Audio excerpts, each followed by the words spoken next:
Attach the installation wrench to your anchor.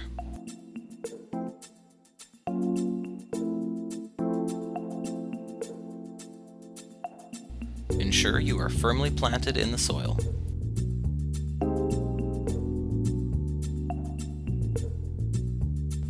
Turn the anchor into the ground with the installation wrench.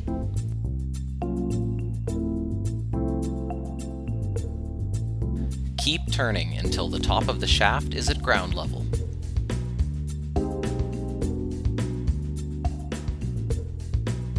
Remove installation wrench.